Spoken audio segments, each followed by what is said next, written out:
La ruse gouvernée. Lexicologie d'un pouvoir invisible. De la métisse au trickster, en passant par renard. Il existe un mot qui dit jamais tout ce qu'il fait. Un mot qui commence dans la chasse et qui finit dans la morale. Un mot qui décrit un détour et qui devient un vice. Ce mot, c'est ruse. Et ce que révèle sa généalogie, c'est que la ruse n'a jamais été stable. Elle a été déplacée, requalifiée, disciplinée. Elle a été gouvernée.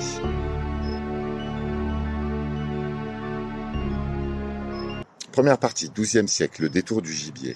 Le français atteste ruse vers 1180. Le sens est synégétique. Le détour du gibier traqué, la trajectoire imprévisible de l'animal poursuivi. Il n'y a là ni vice, ni duplicité.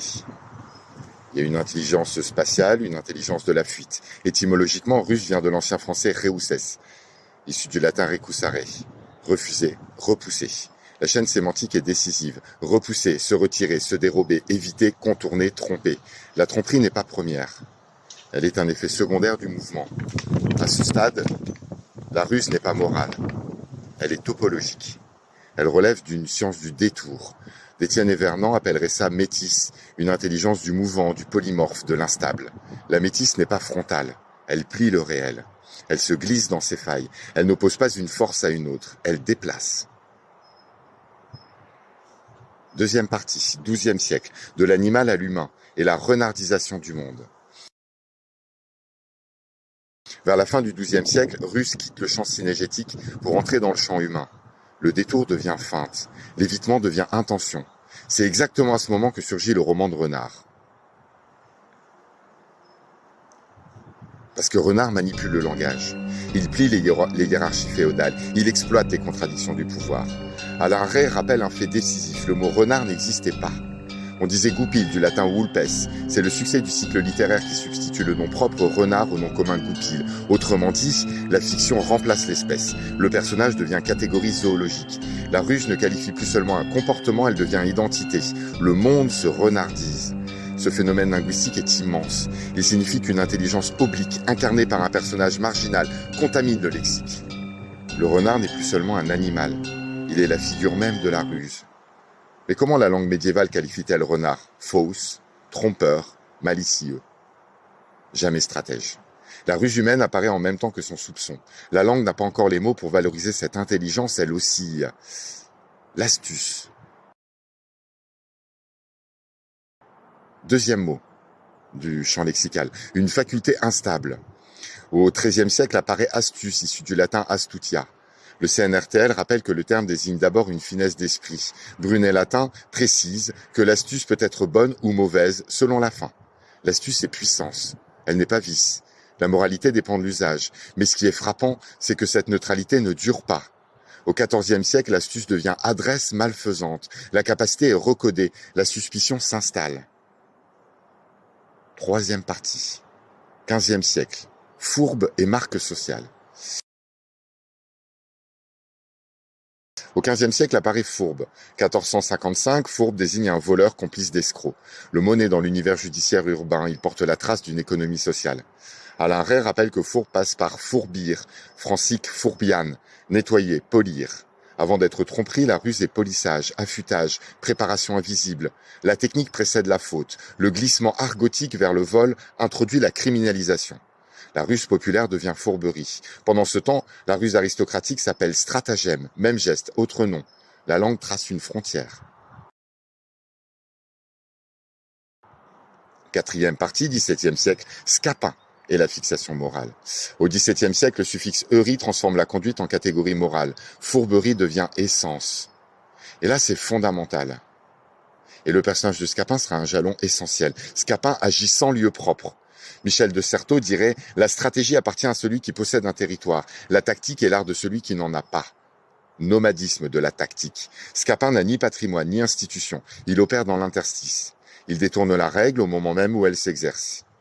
Le titre condamne, fourberie. La scène révèle, redistribution. La langue fixe moralement ce que le théâtre déstabilise.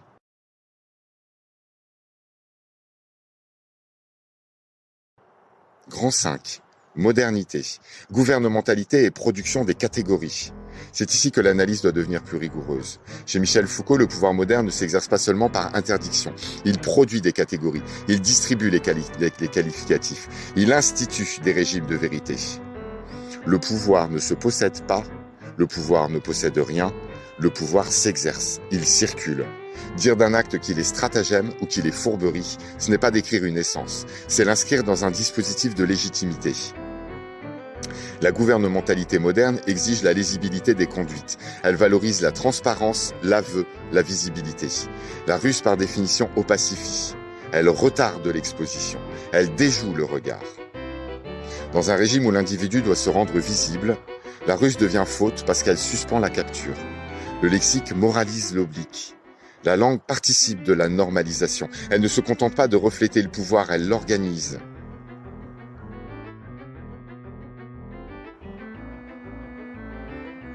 Invisible Man de Ralph Ellison et la constellation moderne de la métisse, 6e partie.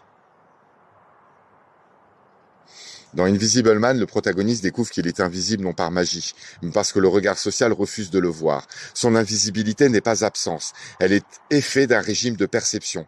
Il apprend alors à exploiter cette faille, à se glisser dans les angles morts, à parler autrement selon les publics, à plier les discours dominants jusqu'à les faire se contredire. Sa ruse n'est pas vice, elle est tactique, elle est réponse à une structure qui classe, capture, assigne. Nous sommes ici au cœur de ce que Foucault appelle gouvernementalité. Un ensemble de techniques qui produisent des sujets lisibles, administrables, classables. La ruse devient alors une contre-conduite. Non pas destruction du pouvoir, mais déplacement interne. Invisible Man n'affronte pas frontalement, il infiltre. Il exploite l'angle mort du regard. Et là, la litanie des tricksters. Bugs Bunny, la métisse cartoonesque. Chez Bugs Bunny, la métisse devient pure feinte. Il n'a ni force physique, ni statut institutionnel. Il affronte des figures d'autorité, le chasseur, le soldat, le savant, le tyran.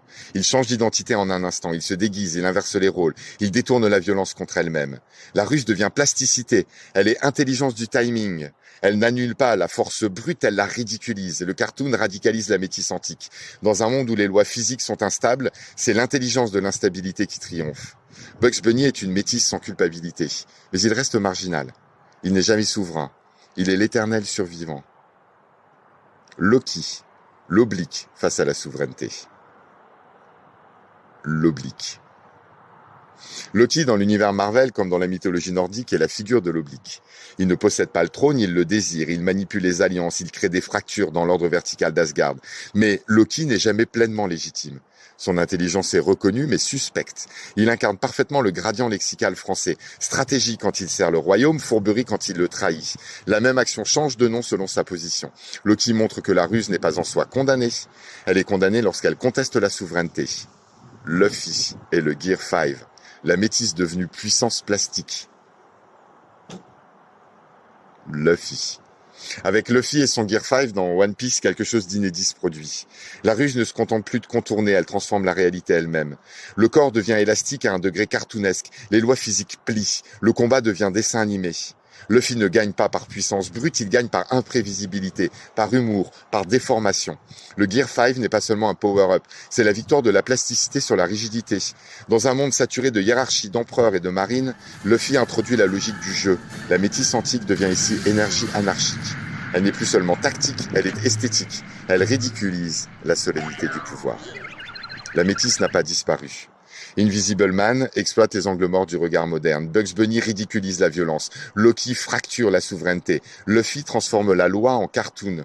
La métisse ne disparaît pas. Elle change de médium. Mais le gradient lexical demeure. Stratagème, stratégie, ruse, duplicité, fourberie. Le pouvoir tolère l'oblique, tant qu'il garde le contrôle symbolique sur celui-ci. Dès que l'oblique menace la hiérarchie, elle devient vice. Qui a le droit d'être rusé ? La ruse est née comme détour du gibier. Elle est devenue feinte humaine, puis soupçon, puis vice. La langue française n'a cessé de redistribuer son statut.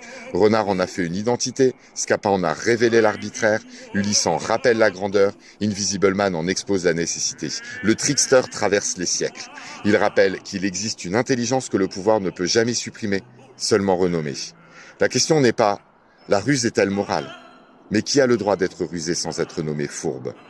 Et peut-être que la véritable vérité du pouvoir apparaît toujours dans l'oblique.